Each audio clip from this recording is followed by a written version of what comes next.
Professeur Ilan Grelsamer, bonjour, Boker Tov. Bonjour. Alors nous sommes bien entendu ici en Israël aujourd'hui dans l'effervescence, on va dire politique, juridique, judiciaire en perspective des conclusions de l'annonce par le conseiller juridique du gouvernement, des conclusions des enquêtes concernant le Premier ministre Binyamin Netanyahou. Il s'agit des enquêtes 1000, 2000 et 4000. Et comme nous le disions tout à l'heure dans ce premier journal d'information, visiblement, apparemment, sauf surprise considérable, le conseiller juridique du gouvernement devrait inculper ou entamer une procédure d'inculpation de Binyamin Netanyahou pour corruption dans l'affaire 4000, pour abus de confiance et fraude dans les affaires 1000 et 2000, ce qui est et là je m'adresse à l'expert en sciences politiques que vous êtes, ce qui est sans précédent, il faut bien l'avouer, dans l'histoire politique de l'État d'Israël. Il n'y a jamais eu de cas où un Premier ministre a été inculpé de cette manière. Bon, ce qui est sans précédent, je pense, c'est surtout le moment où une telle inculpation intervient. Dans le passé, il y a eu malheureusement déjà Ehud Olmert, il y a eu... Mais Ehud Olmert n'était plus Premier ministre lorsqu'il a été inculpé. C'est surtout le fait que cette procédure judiciaire va commencer à la veille des élections générales en Israël. Et ça, on n'a pas encore vu cela. Et une question que tout le monde se pose d'abord, c'est quelle influence ce début de procédure d'inculpation pourra avoir sur les élections du 9 avril. C'est ça. Et c'est une question extrêmement intéressante. Nous serions tous curieux de le savoir, mais on a tout de même des éléments. Personne ne sait. On a tout de même des éléments. Non, c'est-à-dire les éléments que moi je considère, c'est que d'abord le public qui vote Likoud, c'est-à-dire qui vote pour le parti de M. Netanyahou, est un public, disons, fidèle. Fidèle et loyal, oui. Fidèle dans le sens où ce genre d'inculpation, ce genre de procédure ne les branle pas forcément dans sa décision déjà prise de voter pour le Likoud le 9 avril. Ça, on sait. Seulement, la nouvelle configuration des élections du 9 avril, c'est que pour la première fois, Netanyahou a un challenger. Le Likoud se trouve face à ce parti bleu-blanc de Gantz et d'après tous les sondages, les deux blocs, sinon les deux partis, sont plus ou moins à égalité.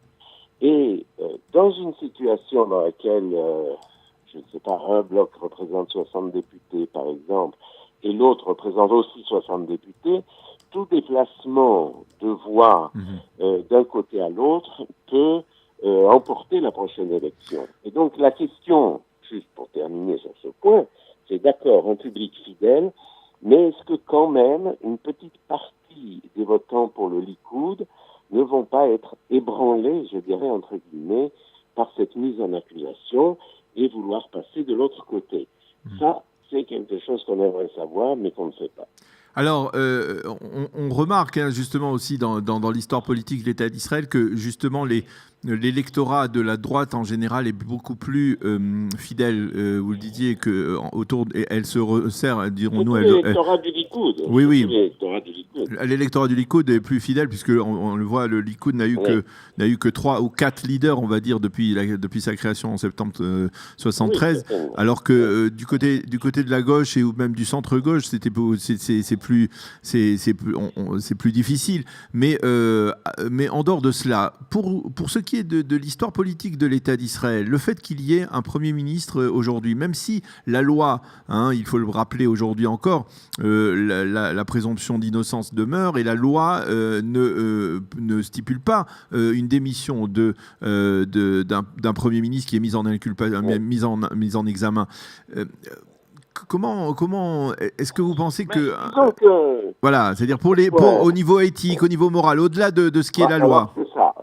L'histoire est la chose suivante, c'est qu'il y a deux voies parallèles. Il y à la voix de la loi n'oblige pas le Premier ministre ni à démissionner, ni à ne pas se présenter aux élections, ni, s'il le veut, continuer par la suite. C'est la loi, c'est le texte sec de la loi. Maintenant, on peut se poser des questions sur le plan, je ne sais pas si c'est moral, mais sur le plan, disons, de la moralité publique.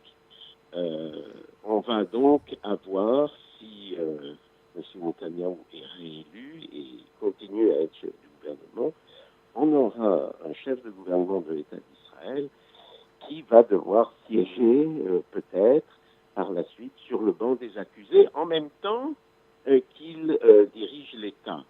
Et là, quelqu'un peut se poser des questions sérieuses. Est-ce que c'est possible? Est-ce que pour un État qui est face au Hezbollah, au Hamas, à Gaza, face à l'Iran, en Syrie, qui a de tels défis, si vous voulez, est-ce que on peut avoir un Premier ministre qui en même temps est là avec ses avocats, discute de sa défense et vaut beaucoup de temps à sa défense. Et ça, c'est une question qui n'est pas juridique, c'est une question qui est de moralité publique et surtout très pratique. Est-ce qu'il aura le temps et la possibilité de le faire? Il y a un éditorial que je citerai tout à l'heure dans la revue de la presse ce matin, un éditorial de Ben Dror Yemini dans le Yediot Ahronoth qui dit ce matin qu'il aurait été préférable tout simplement que Binyamin Netanyahou trouve une sorte de compromis avec le conseiller juridique du gouvernement et qu'en échange d'une démission et de son retrait de la vie politique, on ferme les dossiers le concernant. Oui, mais ça, je crois que c'est du wishful thinking. Ouais. Parce que ça n'existe pas. C'est ça. C'est-à-dire comment si soit il est inculpé parce qu'il a parce que le conseiller juridique du gouvernement, M. Mandelblit, est au fond comme une cour, comme un tribunal. C'est un élément de l'appareil judiciaire. C'est comme si vous disiez, je vais aller voir le président du tribunal où je suis inculpé et je lui dirai, écoutez, voilà, je laisse tomber. Mais voilà. C'est une histoire absurde. Ouais. Il est possible, je dirais, si M. Netanyahou, mais je ne suis pas forcément de son bord, m'avait posé la question tout à fait au début, lorsqu'il y a eu déjà ces rumeurs et ces publications, peut-être à ce moment-là, le fait qu'il ait démissionné, par exemple, l'aurait sauvé de cette procédure. Mais là, c'est trop tard. Et cette idée d'un compromis, je m'en vais, mais laissez tomber les poursuites, ça n'existe pas. Ouais.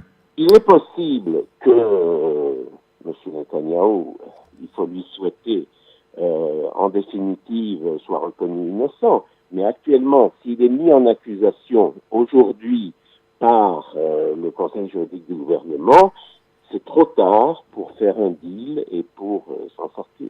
Alors, j'ai une question justement concernant l'homme qui va être au cœur de cette journée, c'est-à-dire Avichai Mandelblit. Je pensais à cela hier soir, on n'a peut-être pas l'occasion de prendre suffisamment de recul par rapport à sa fonction. C'est tout de même une fonction dans la vie politique israélienne tout à fait particulière.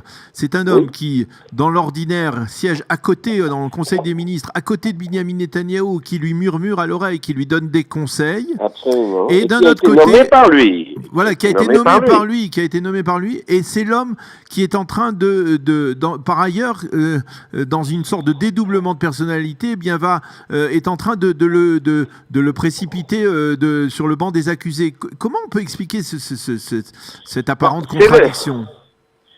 Bon, d'abord, c'est ça le système israélien. Ah oui, mais est-ce que vous trouvez qu'il est... Dans le passé, il y a eu des personnalités très remarquables et très importantes qui ont occupé ce rôle. Et c'est vrai que, surtout pour le conseiller juridique du gouvernement, c'est très délicat d'être à la fois dans cette position de quelqu'un, surtout qui a été nommé par celui qu'il va mettre en accusation. C'est sûrement très désagréable pour M. Mandelblit qui, à mon avis, dans son fort intérieur, aurait préféré que ça ne se passe pas de cette façon-là. Mais le simple fait, Ilan, que le même homme ait ces deux fonctions qui sont apparemment contradictoires. Je pose une question. Est-ce qu'il est possible que Avichai Mendelblit soit resté assis ces dernières semaines, ces derniers mois, en sachant que à côté de Binyamin Netanyahou pour lui donner des conseils sur la manière de gérer les affaires de l'État, et d'un autre côté, alors en sachant que non, il n'a pas donné des conseils sur la façon de gérer l'État. Normalement, il siège au Conseil des ministres pour vérifier que les décisions, qui ne sont pas prises par lui, mais par les ministres, sont conformes du point de vue judiciaire. Et c'est ce qu'il fait. Quelqu'un propose une loi sur ceci ou sur cela, et il dit je pense que c'est anticonstitutionnel, ou je pense que ça peut passer devant la Cour suprême ou quoi. Non, il n'est pas conseiller, mais c'est vrai qu'il est assis pas loin de lui, et les deux hommes se connaissent très bien, d'autant que Netanyahou en plus il a été secrétaire général du gouvernement avant cela. Voilà. Exactement. C'est fou. Mais d'une façon générale, quand les gens, je donnerai l'exemple de mon ami Eliakim Rubinstein, par exemple, qui a été conseiller juridique du gouvernement, puis juge à la Cour suprême, il faut penser que des gens comme cela, comme ces juges, comme ces hommes de loi, sont capables à un moment donné de prendre des décisions quelle que soit leur relation personnelle qu'ils ont. Israël est un tout petit pays. Et tout le monde a des relations avec tout le monde, et tout le monde se connaît, et tout le monde... Mais c'est vraiment dans la loi, en tout cas, je ne sais pas comment ça a été conçu, cela, si ça vient du système britannique ou d'autres systèmes politiques, mais il y a peut-être quelque part une forme de contradiction qu'il faudrait avoir. Est-ce que c'est pas quelque chose qu'il faudrait corriger? Il vaudrait mieux que ce soit, par exemple, une commission ou plusieurs personnes qui examine les dossiers et qui en définitive ou même le procureur général. Il y a un procureur général ici en Israël qui... Daniel, vous faites de très bonnes propositions, mais malheureusement, pour Netanyahou, elles arrivent trop tard. Oui. Et cette fois-ci, parce que c'est un engrenage. S'il est mis en accusation, il y aura après les élections cette audition, ce qu'on appelle en hébreu le shimoa, l'audition du Premier ministre par le conseiller juridique du gouvernement, mais ça ne changera pas grand-chose parce que tout le dossier, avec toutes les pièces, est ouvert devant les yeux du conseiller juridique du gouvernement depuis longtemps, et finalement, M. Netanyahou va se retrouver devant les juges, devant un tribunal. Et vous pensez que c'est irrémédiable? C'est-à-dire le shimoa, cette audience, elle ne peut pas bouleverser... non, elle peut atténuer certaines choses. C'est possible, par exemple, que pour l'affaire 2000, qui est une affaire un peu complexe, celle de l'entente avec le propriétaire de Yediot Ahronot, il est possible qu'il y ait des petits changements. Mais surtout sur l'affaire la plus grave, qui est l'affaire 4000 avec la compagnie Bezek, je ne vois malheureusement pour Netanyahou pas de possibilité autre que le fait qu'il se retrouve devant les juges. Et il y a des gens qui disent, mais est-ce qu'il irait en prison s'il est inculpé pour fraude, d'après la loi israélienne, il se retrouvera en prison. Et c'est un engrenage, c'est une procédure qui...